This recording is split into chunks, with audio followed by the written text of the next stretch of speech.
Hey there guys, it's Klay here back with another video. Have you guys noticed that the sealed kunai series has been deleted? If so, then you guys might have some questions. Here are the questions I think you all are thinking of. 1. Why was it deleted? I think I did not do a good enough job. 2. Is it going to come back? Yes it is. 3. When is it going to come back? After I complete reading The Son of Two Heroes. Hopefully, that is a good enough answer. Anyways, now that that was dealt with, today I will read a new story titled, What It Takes to be Hokage. It has been one of my most liked stories since I read it, so I hope everyone likes it too. If you are curious about who the author is, then the link to his account will be on this video description. Now, I shall begin reading. Chapter 1. Prologue. Madara, what have you done? Naruto whispered to himself, knees going weak as he realized just what was happening. What happened to our dream? What happened to everything we were working towards? Hashirama, me and you. We worked so hard only for you to go and do this? Why, Naruto-kun? Minato asked, his tone conveying his concern. Do you know what this is? Naruto schooled his features. Yes, he knew exactly what it was because he, roughly 60 years ago, had been the one to put it there. Instead of saying so, he turned to his Oto-san, a man that shouldn't be alive just as Naruto shouldn't be there at all, and replied, no. I don't, but whatever it was, someone didn't want it getting out, and probably for a very good reason. A very, very good reason. After all, a tailed beast was nothing to laugh at. Naruto grumbled under his breath as he walked out of the Hokage's office. Well, what was left of the Hokage's office? Which wasn't actually anything at all. Letting go of the tent flap, Naruto glared at the semi-self-appointed 6th Hokage. How he hated this man. This Danzo. Who the hell did he think he was? Making Sasuke a missing nin. Well, he'd just have to be acquainted with Uzumaki Naruto, that was for sure. But for now, Naruto would just have to retreat and strike later, when he had a better opportunity. Something about this Danzo made him want to shiver with distaste. He was a creep, that was for sure, and not the friendly kind like Ero Sennin and Kakashi-sensei. And he had the nerve to threaten Naruto. Naruto would never become his weapon. Never. He was also arrogant. He'd placed his stupid tent exactly where the Hokage's tower should have been, with his stupid root guarding it from all sides. Well, on second thought, Naruto just might have done that too. Grumbling more to himself, Naruto kicked a rock, sending it tumbling over the ground before smacking into the pile of rubble that was supposed to be the Hokage tower and causing a small rubble avalanche to crash to the ground. Since the root members were wearing masks, Naruto couldn't be certain, but he was pretty damn sure that they were glaring at him. Weren't those morons supposed to be emotionless? Who the hell even cares? Naruto sighed heavily as he walked over to the rubble he'd caused to fall over. All of his anger dissipated at the sight of the rubble. It was such a heart-wrenching sight, his home lying in nothing but piles of rubble. If only he'd gotten here moments before. He might have been able to do something, anything really. The blonde sighed as he stared at the mess that was his village. So much work stood before him, but like his Oto-san had said, the village could always be rebuilt. It was the people that made the village what it was. Naruto blinked at the wooden cylinder he spotted poking out from under a particularly large piece of rubble.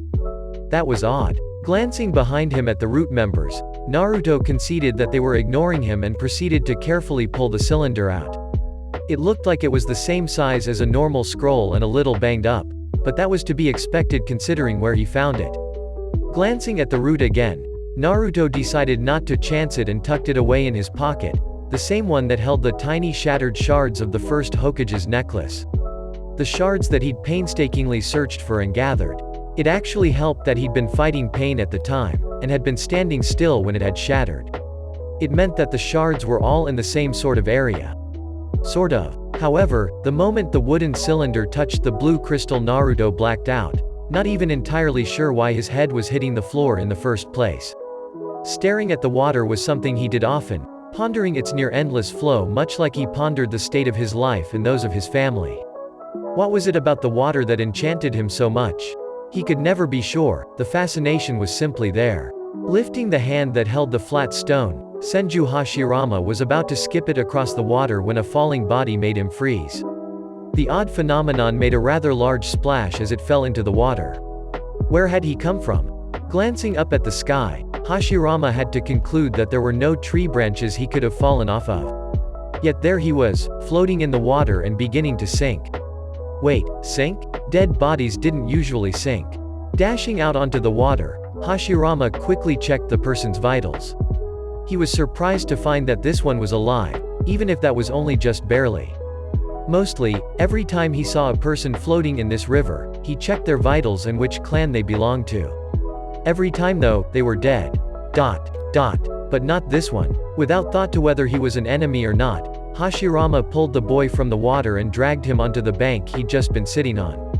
Looking at him critically, Hashirama concluded that the boy looked to be around his age, perhaps younger, perhaps older. But only slightly so either way. Is that a live one?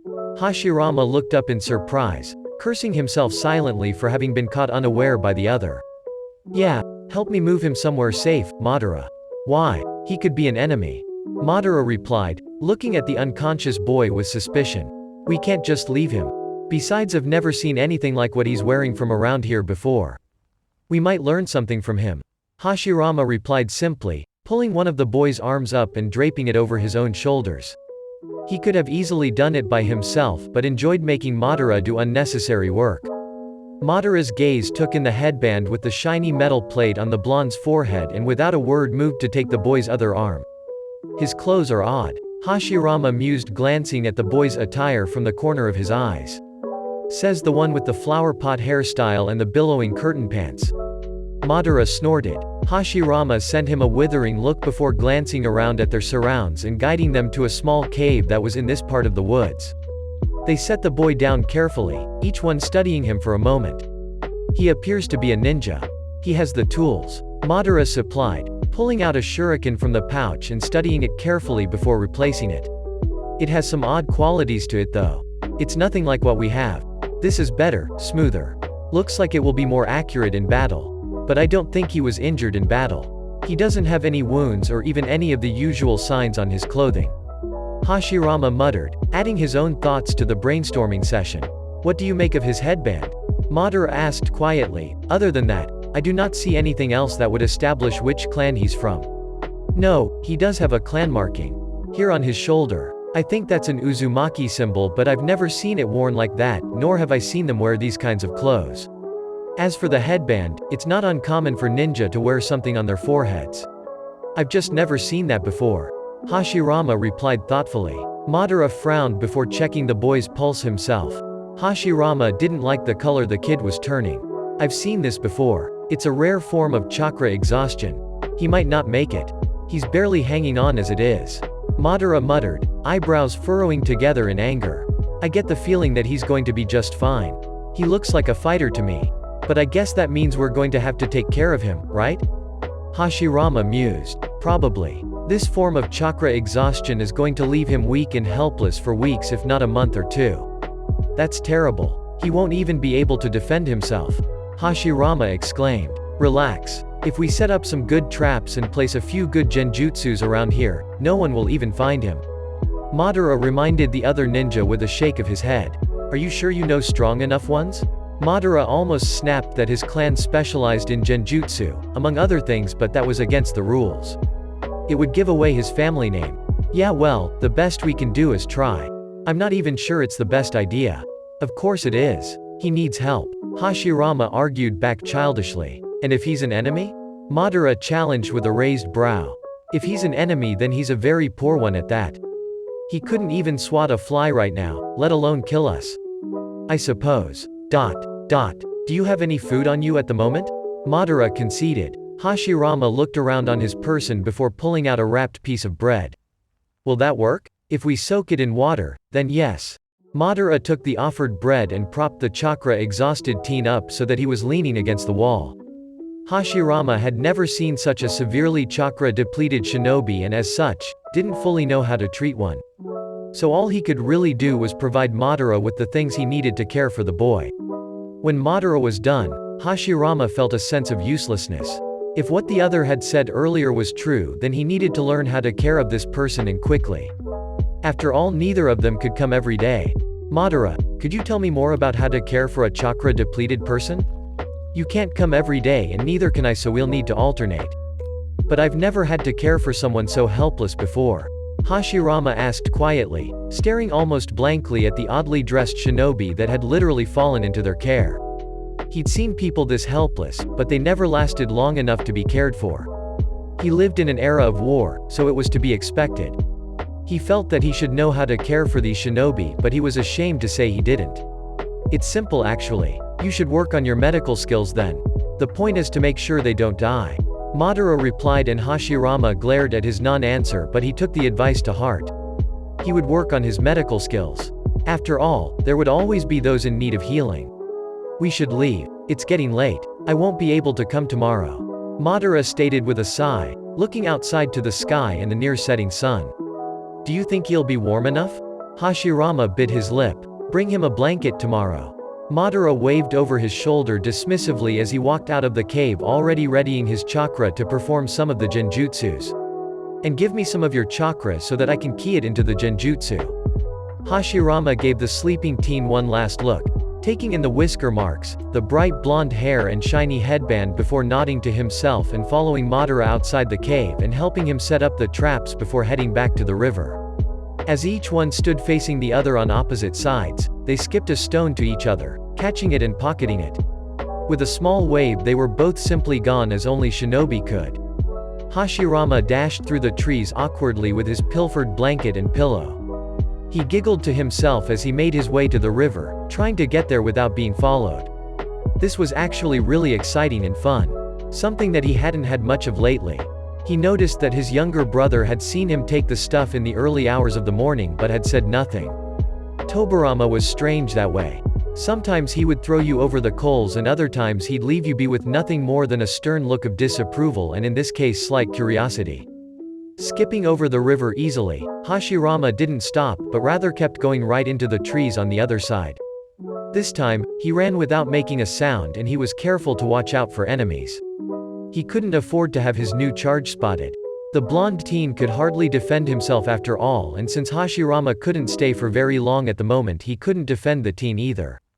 It was some ungodly hour in the morning when not even his Oto-san had been up by the time he'd left. Hashirama's plan had been to return just before he usually woke up so that no one missed him. A small part of his brain contemplated devising a way to let Madara know that he'd been here and vice versa. He'd think a little on it later and then discuss it with Madara when they saw each other again. Landing in front of the cave, Hashirama looked around quickly before disappearing into the semi-dark cave and noticed immediately that the boy hadn't even moved from the propped-up position he'd been in yesterday.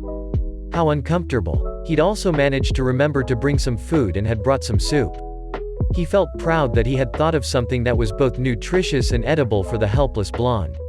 Mimicking Madara's actions yesterday, Hashirama managed to get some more food into the teen for the time being. Who would come tomorrow? Madara had only mentioned that he couldn't come today. So what about the next day and the day after that? Hashirama couldn't come all the time, same as Madara. Carefully he placed the pillow on a flat piece of ground before moving the teen onto it, shuddering at how icy the teen felt. He should have brought the blanket last night, but nighttime was the most dangerous time to be lurking about in the woods. If you weren't careful, your own clansmen were likely to kill you because they mistook you for a spy. Hashirama didn't feel like being skewered due to stupidity. It didn't have a nice ring to it, and knowing his Oto-san, the stuck-up bastard would have that put on his headstone. Tucking the thick blanket around the teen was really all he could do for now. He had to get back. At least the guy had a bit more color to his cheeks. He managed to reach the door to his room when his Oto-san barked out his name. Oh, did Tobirama tell on him after all? Turning to face his approaching Oto-san, Hashirama bowed respectfully in greeting. Oto-san, where were you? I called for you 5 minutes ago but your brother said you weren't there. His Oto-san demanded in reply. I had to go. Hashirama replied simply. Go? Go where? You know, go. Hashirama emphasized the last word, using the tone that only meant one thing. Toilet breaks. Right. His father's cheek looked a little less pale than usual, and his eyes flickered to the side slightly before he turned a stern gaze back to Hashirama. Anyways, I want you presentable and in the meeting room in 5 minutes. Understood? Hashirama nodded, not saying a word. His Oto-san appeared to be in one of those moods today. One of those moods where one wrong move could earn you a swift, painful blow for your troubles. Kami help you if you tried to dodge it like any true shinobi would. And Kami forbid you didn't try to dodge it. Either way it pissed the man off, so Hashirama usually settled for one of each. He allowed the first one to hit, but after that he dodged like his life depended on it, which it probably did when he got his father into one of his especially foul moods. Making himself presentable was a moot point since he'd been dressed for hours already. All he really had to do was brush his teeth, so he grabbed some clean sand from the cup in his room and rubbed it around in his mouth and over his teeth before spitting it and rinsing out his mouth with water. As Hashirama hurried to his Oto-san's meeting room, he was met with curt bows and greetings. As the son of the clan head, it was expected of him to be at his best at all times. So he had to return every one of those greetings. Better hurry or you'll be late. Tobirama warned from his place in a shadowy corner, his arms crossed over his chest as he watched with a slightly amused expression on his almost childlike features. But that boy had always been far too serious, and really who could blame him? Hashirama skidded to a stop outside the room and took a moment to catch his breath and straighten his hair. Then he bowed his head before carefully pulling open the door and entering, keeping his head low at all times. He'd already been barefoot, so he didn't need to remove his shoes. Step forward, Hashirama, and raise your head. His Oto-san barked impatiently. Doing as he was told, Hashirama was greeted with the sight of 4 other people: his Oto-san, the clan head of the Uzumaki, another female member of the Uzumaki, and a young girl, also sporting the Uzumaki clan symbol. Immediately he wondered if there were any blonde Uzumakis and if this girl would know, but decided against asking it right now, since that would be admitting to his Oto-san that he was harboring a potential enemy in a cave in the woods and caring for said potential enemy. Yeah, that wouldn't go over very well. I'm going to get straight to the point, Hashirama. As you know, the life expectancy of a shinobi is very low, and for children of shinobi even less so. His Oto-san began, and Hashirama grit his teeth to stop himself from replying to that statement. He and his Oto-san still fought about that topic rather passionately. As such, it has been arranged that you and Uzumaki Mito, here his Oto-san paused to gesture at the young red-haired girl, are to be joined together in marriage once she has had her first blood. Hashirama couldn't stop the un-shinobi-like blush from spreading across his face at those very gruffly stated words. Uzumaki Mito ha. Looking at the girl with more attention than before, Hashirama saw a certain whisper of womanish beauty, a regal proudness and strength just peeking through the childlike adolescence. He knew better than to argue. Arranged marriages were not uncommon, as it helped form alliances, and as the son of the head of the clan, he had expected it. Just not so soon. They also helped with the whole life expectancy thing. Shinobi always married young, and usually only the men became ninja. The female ninja, the kunoichi, were few and far between. Yet the Uzumaki seemed to let their females study their famed sealing arts to their heart's content. Made sense. However, just because females were not active shinobi, it did not mean they couldn't kick your ass 6 ways from Sunday. Women were scary, enough said. Mito was silent, staring at the floor as she waited for some sort of reaction from the boy that was to be her husband. His curious gaze was starting to annoy her as well as make her uncomfortable. Couldn't he say something already? Well, I always thought the red hair of the Uzumaki clan was beautiful. Hashirama grinned, his eyes lighting up with a youthful amusement that was rare in their war-torn state of existence. Pleased to meet you, Lady Mito. Senju Hashirama at your service. Wow, look at that. I actually got to say my full name. Hashirama's charm was hard to ignore, and Mito smiled despite herself. Her mother had told her that this was a serious affair and should be treated as such. Yet, this boy made it very hard to act accordingly. In fact, if Mito were honest with herself, she would admit that his hairstyle and fashion sense needed some work, since it currently was making it very hard to take him, and anything he said, very seriously. While you're here, Hashirama, I have a new mission for you.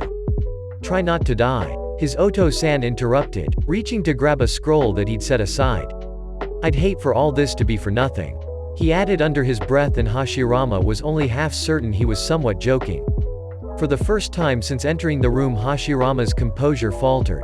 His eyes flashed in anger as his smile melted from his features, replaced by the blank seriousness of a shinobi with his clan head, no longer the son and the Oto-san. It's expected that you'll be gone for about a week. His Oto-san began, and for a brief moment panic flared to life on those blank features. A panic that was not lost on his Oto-san, who paused in his explanation of the mission. Is something wrong with that? I was working on a new jutsu. Something that's really quite amazing if I can master it, and I felt like I was getting close. That's all. Hashirama supplied lamely. He couldn't very well say that he had a chakra-exhausted shinobi to tend to. He needed to somehow let Madara know that he wasn't going to be back for a whole week. A new jutsu? If you should complete it, what would its capabilities be? His Oto-san asked, a small flicker of interest in his gaze. There was hardly time to learn jutsus passed down from family members. Time was something they spent fighting other clans, hardly training. Creating a jutsu was another matter entirely. Ah crap. He'd lied about the jutsu, sort of. Come on Hashirama, think. There were always ideas floating around in your head. Find one of them and use it. Well, I was trying to combine water style and earth style to see what it would create. Hashirama explained, puffing out his chest and making his tone secretive and awe-inspiring to add a sense of mystery to his sort of lie. But that's like a collaboration jutsu. His Oto-san argued, almost sounding dismissive and definitely disappointed. No, not like a collaboration jutsu. When two people collaborate a jutsu, one can still see the two separate elements. What I want is to combine the two on my own, without the help of a second shinobi, and to mix them together so thoroughly that it creates something new, something with the flexibility and agility of water yet the strength of the earth. Hashirama explained, getting into the mood of this little white lie. It was a fascinating concept, and if he achieved it, then the possibilities were endless. It's a nice fantasy, Hashirama, but in times such as these, it's one I cannot allow you to entertain. As it is, you're far too inexperienced, too unpracticed, to have the control over the two chakra natures needed to achieve this feat. It's time you grew up. Here is your mission. I expect you to leave tomorrow morning. His Oto-san replied, yet there was genuine sadness and regret in his tone. Hashirama knew that his Oto-san wished for him to have the life of child, but knew that he was a shinobi and as such he'd have to live as one. Yes, Oto-san. Hashirama replied with a slight bow. Mentally he began to calculate a way to let Madara know that he wasn't going to be returning for a week. Perhaps he would be able to incorporate it into the genjutsu traps. Quickly checking the mission parameters written down in the scroll, he noted with luck that it was in the same direction as the river, so he wouldn't be going out of his way to leave the message. You may use today to acquaint yourself with Uzumaki Mito, or were you planning on leaving again? There was a hint of a challenge in Hashimura's Oto-san's tone. Only a little later, Hashirama replied, his tone quiet. He couldn't afford to anger his Oto-san right now. I see. Well, you two are dismissed. There are a few things I still need to discuss with the clan head of the Uzumaki. Hashirama bowed once again and Mito stood, bowing as well. Both of them walked out the door, keeping their heads low. When they were outside, however, Hashirama allowed his true feelings to dominate his features. There was most definitely anger, yet there was concern as well. Mito glanced at him, her eyes taking in his dark expression before she quickly glanced away, biting on her lower lip. Is something the matter, Lady Mito? Hashirama asked, the anger melting from his face as he did so. And I don't mind if you speak freely with me, I prefer it. Mito hesitated before sighing and looking at the young Senju once again. Are you truly happy with our impending union? Hashirama laughed. You don't have to be so formal. I know the Uzumaki are not famed for their conserved manner and the effort must be taxing. But otherwise, yes, I'd say I'm happy with our impending union. There's not much to be sad about, really. Are you happy? Are you kidding? I get to marry a Senju, and not just any Senju, the son of the clan head. Of course I'm happy. Mito exclaimed, her eyes growing large with excitement. You know I'd hate to think that you're only marrying me for my titles. Hashirama said with a slight frown, but his eyes sparkled mischievously. Mito, however, did not see this, and as a result her excitement changed to alarm and she stuttered out as quickly as she could, No. That's not what I meant. Not at all. It's just that ever since I can remember the Senju have been hailed as one of the greatest clans in the elemental nations, rivaled only by the Uchiha. I guess I'm just a little odd. Don't worry. I understand. And the Uzumaki aren't pushovers either. I hear you guys get really down and dirty when you need to.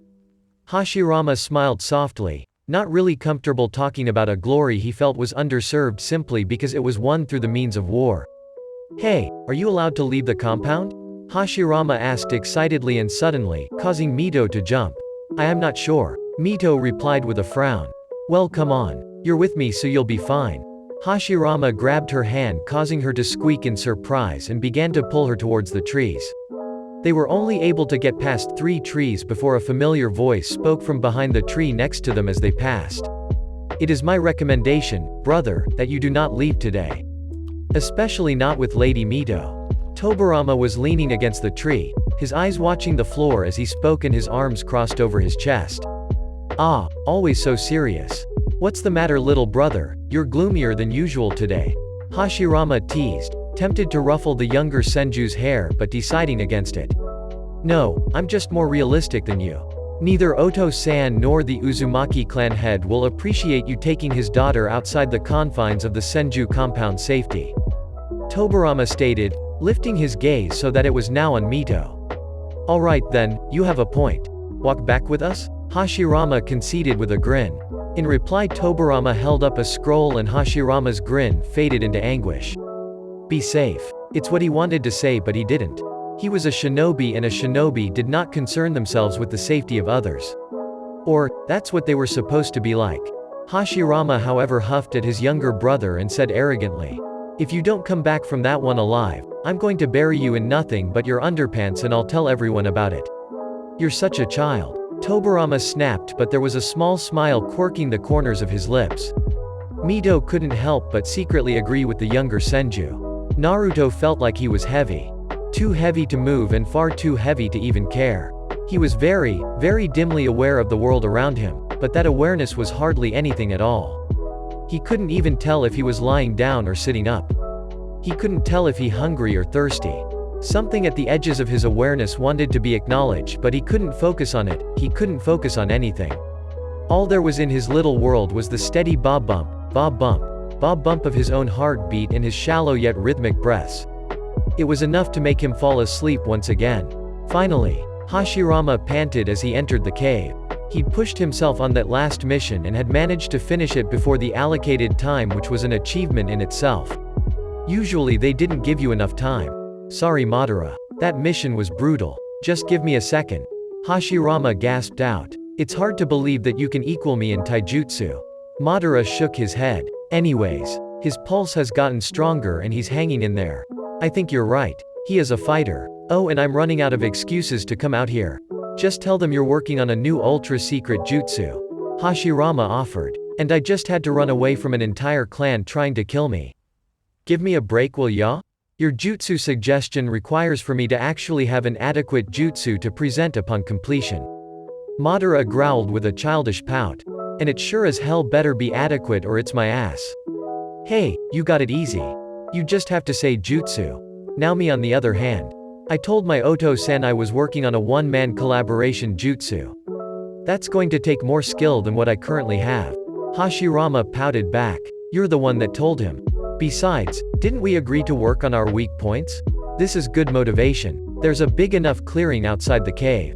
Madara shrugged. And you're okay with practicing this together? Hashirama asked, his eyebrows pulling together in confusion. Madara was silent for a long time as he thought it over. As he did so, he glared at the ground as though it held the secrets of his problems. When he looked up, his gaze was hesitant and confused but determined. I trust you. However, don't ever let that trust be misplaced because you will regret it.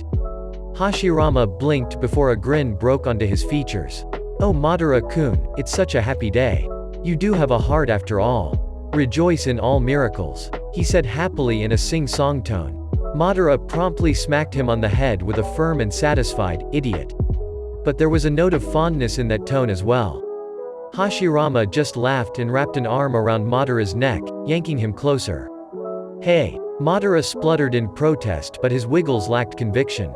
Oh, before I forget, Hashirama stated suddenly and looking down at the pouting face of his friend. The usually spiky black locks in even more disarray due to his position. We need to think of a way to let each other know that we've been here. So for the times when we're too busy to come, we'll at least know if one of us was here. ... Or something like that at least. Hashirama let go of Madara when his pout changed to a thoughtful look. Madara drew a kunai and picked up 2 flat rocks.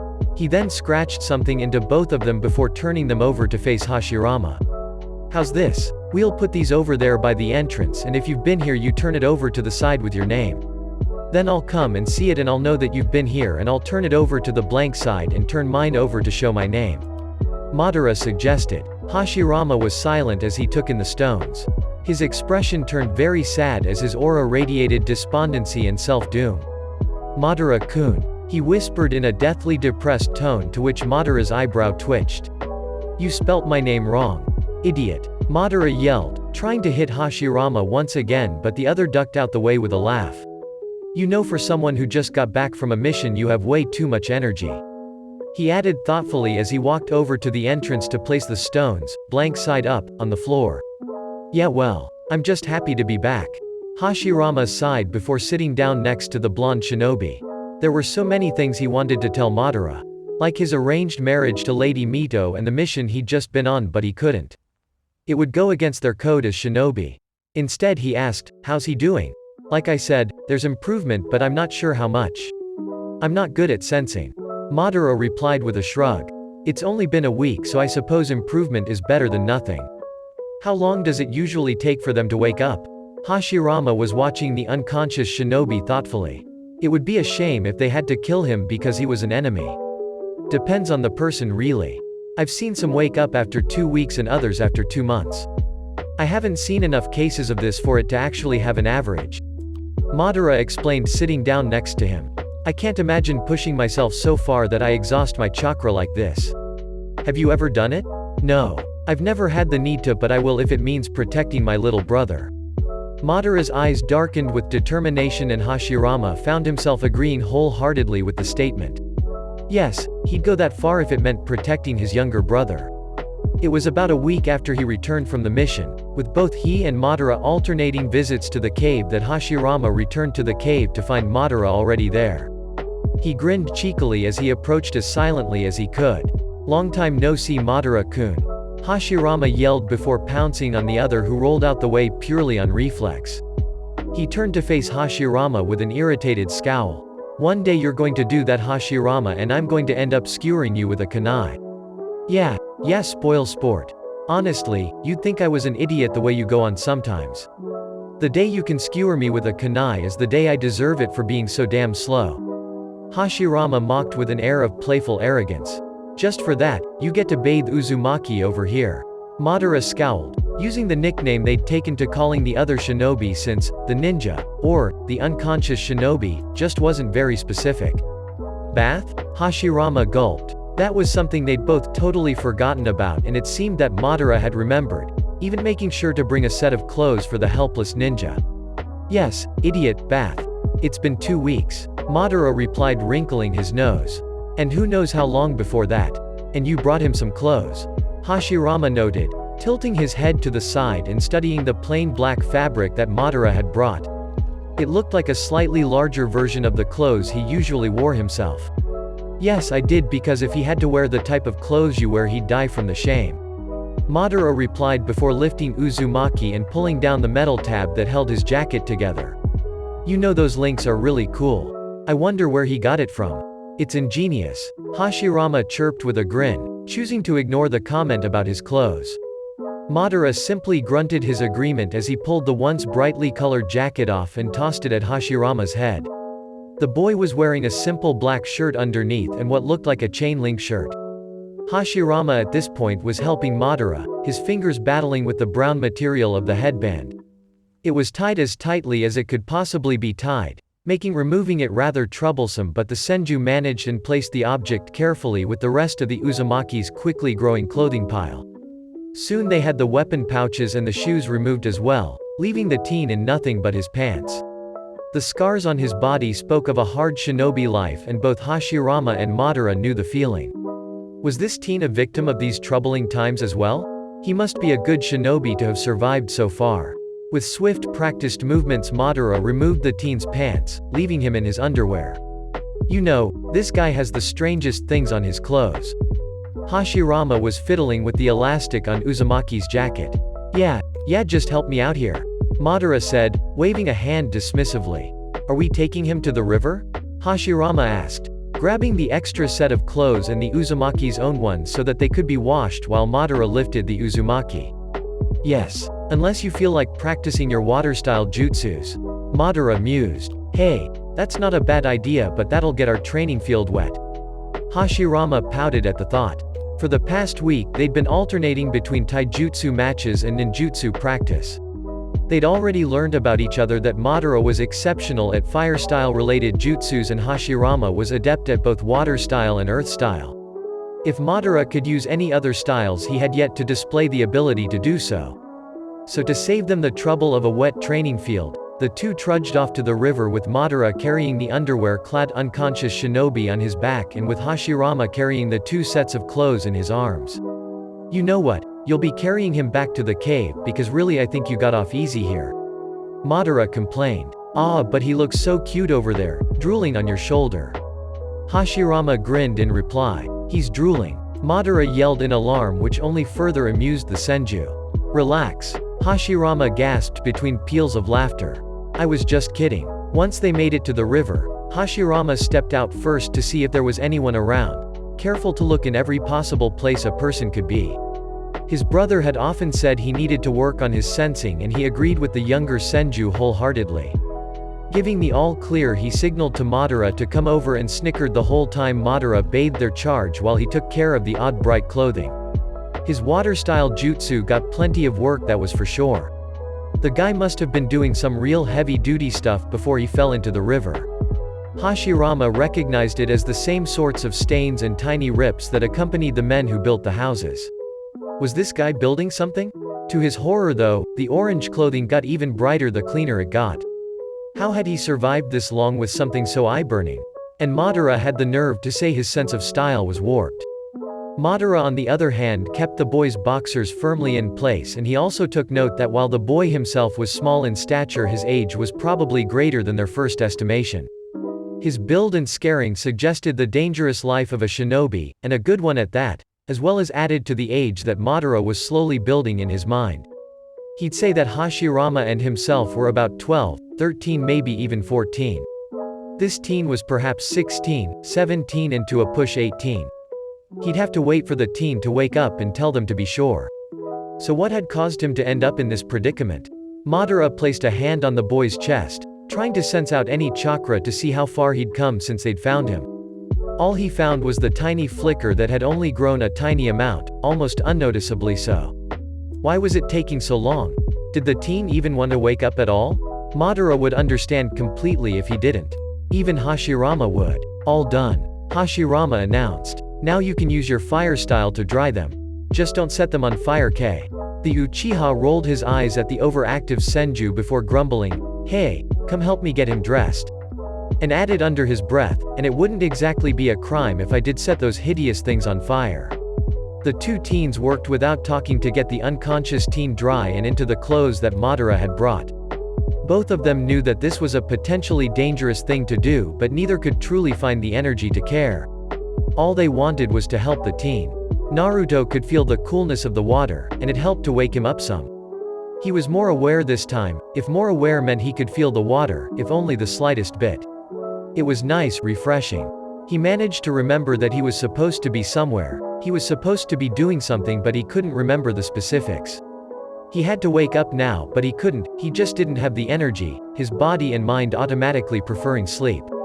The water, no matter how cool, couldn't keep his attention for very long, and he found himself slipping under yet again. Still he kept waking up. Well, waking up wasn't quite the right way to say it. Perhaps, becoming aware was better after all. Little things began to catch his attention too. All the little things he hadn't really noticed until he no longer had it. Like the smallest twitch in his hands felt like something that was the greatest achievement in his life. Or the slight shift in his surroundings, the temperature or even the terrain. He didn't hear anything at first, but sounds came long before movement did.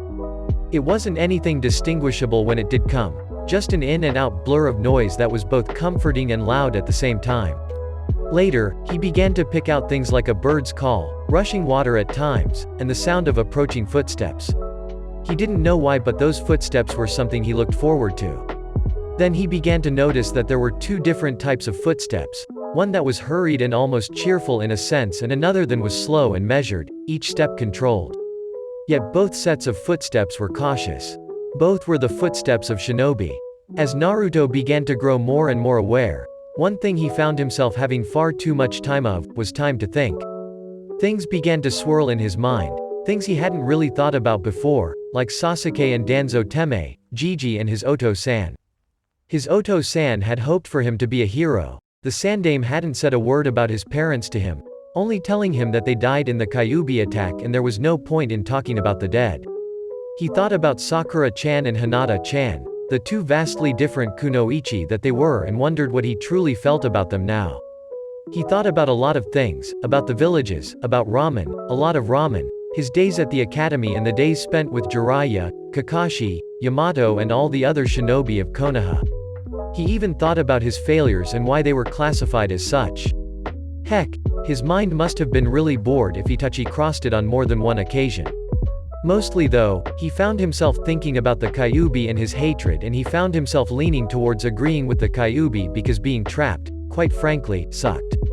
Was this helpless yet aware feeling what the Kyuubi had all the time? He could see everything around him, yet there was nothing he could do except sit within Naruto and brood. No wonder he was such a grouch. Naruto just had too much time to think. Hey, Madara, should we move him into the sun? You know, cause he might be tired of the inside of the cave. Hashirama suggested. It had now been 4 weeks since finding the shinobi and his chakra had grown some since then, but not as much as the two would have liked. Madara gave the once again orange-clad shinobi a glance before picking him up and placing him on the outside of the cave, directly in the sun. Sometimes Hashirama, I don't know what goes in that bowl-cut head of yours. So mean. Whatever, now are we going to spar today or not? Madara replied, crossing his arms and looking away. He really hated those snap depression things that idiot fell into. Hell yeah, come at me with all you've got. Hashirama looked up, the cloud of doom dissipating as quickly as it had formed, a large grin on his face. As though I'd need to. Madara scoffed arrogantly. But the spiky-haired boy grinned back all the same and pulled out a kunai, rushing towards the other at full speed. Warm. Everything was warm. It was nice. The ground was also softer. Naruto's hand shifted the tiniest amount, but he still did not have the energy needed to really move. Thoughts were more coherent now, not too disjointed. Still, the blonde was desperately wishing for some other company other than his own thoughts. He tried talking to Kyuubi, but he couldn't focus his mind enough for that. Instead, he found himself becoming strangely eager for the sounds of his two shinobi caretakers. There was only ever the two, only ever the hurried yet happy one and the cautious and measured one. However, they were both rather attentive to him, as a shinobi. Naruto wondered who they were, and why the leaf hadn't found him yet. He even wondered how he'd come to be here and wondered if Danzo had somehow made good on that promise to turn him into a weapon. He listened to all the conversations he could, but there was never any mention of shinobi villages, so he didn't even know whether he was with the enemy or with allies. It had to be allies though, since they were caring for him. At the current moment, they were going through their daily spar.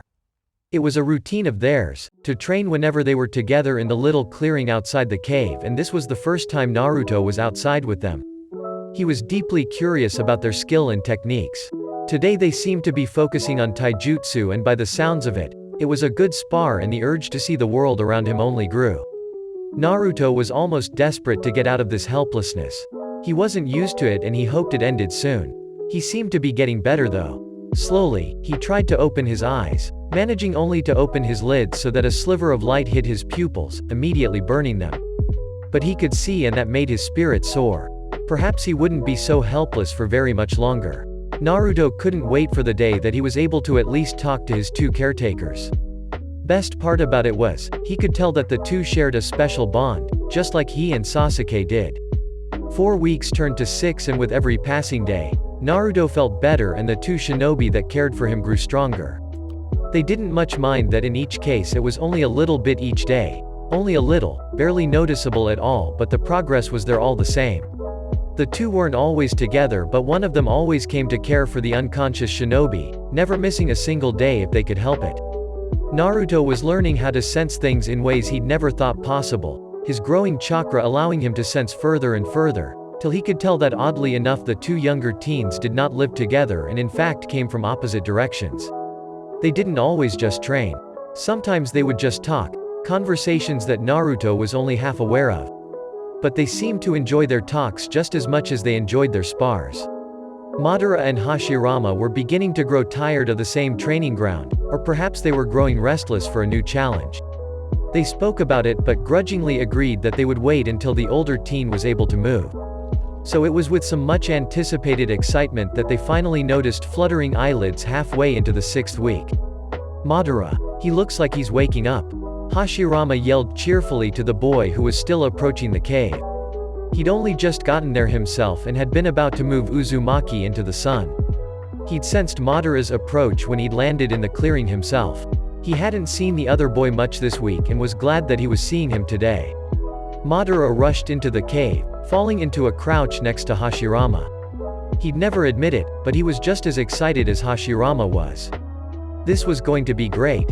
But a part of them was fearful. What if he was an enemy? What if after all the work they'd put in, they'd have to kill him anyway? Naruto groaned so softly it was almost inaudible. His hand twitched and his eyelids fluttered. Slowly, he managed to lift them, noting that today there was no bright light to immediately assault his pupils. Madara and Hashirama almost gasped at the brilliant blue. They'd never seen a color like that before. They were so blue. Dot. Everything was blurry, unfocused. He could hardly make out any shapes or colors. It was confusing yet exhilarating at the same time. He was finally making some progress, even if it was something as small as opening his eyes. "Hey, can you talk?" a breathless voice asked, sounding way louder than what it probably was. Water? Nearly 7 weeks and that was the first word he'd managed to speak.